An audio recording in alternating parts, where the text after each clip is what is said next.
J'ai une question. As-tu déjà vu les ténèbres dissiper la lumière? As-tu déjà vu les ténèbres vaincre la lumière d'une manière ou d'une autre? Les lois de la physique nous enseignent que c'est la lumière qui dissipe les ténèbres.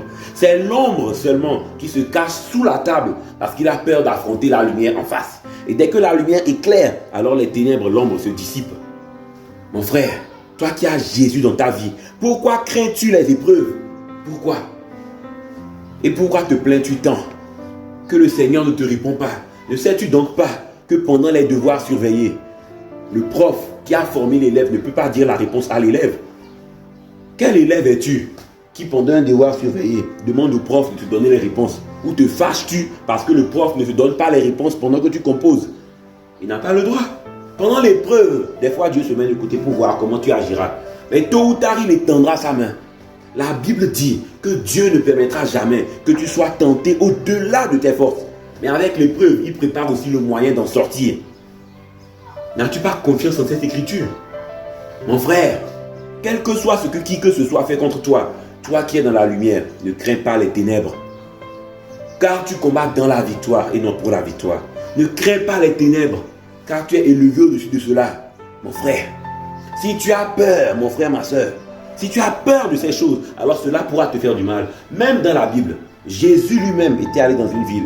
Il n'a pas pu faire de grands miracles dans cette ville parce que les gens n'avaient pas confiance en lui. Parce que les gens n'avaient pas la foi. À cause de leur incrédulité, nous dit la Bible. Et c'est exactement pareil. De même que par ta foi, tu donnes à Jésus le pouvoir de te guérir, de te faire des miracles. De même par ta peur, tu donnes à Satan le pouvoir de te faire du mal. Alors, quel camp choisis-tu? Si tu crois que Satan peut te détruire, il pourra le faire.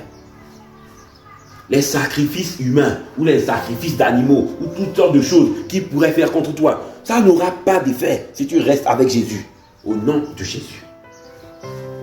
Jésus est mort à la croix pour toi. Au moment où eux, ils ont des sacrifices humains, au moment où eux, ils sacrifient des proches ou des animaux ou toutes sortes de choses, je ne connais pas comment leur truc fonctionne. Toi, tu as le sacrifice du Fils de Dieu de ton côté. Toi, tu as le sang du Fils de Dieu de ton côté. Pourquoi les crains-tu?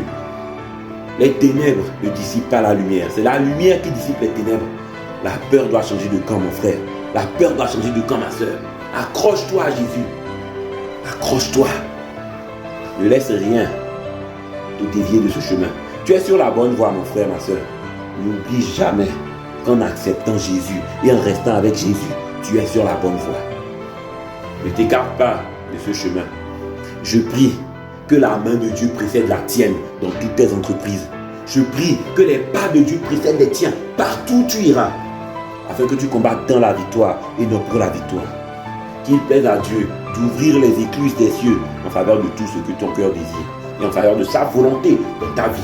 N'oublie jamais que le plan de l'ennemi n'arrivera jamais à empêcher la volonté de Dieu pour toi d'agir.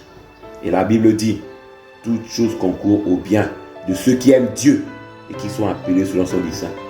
N'oublie jamais ça.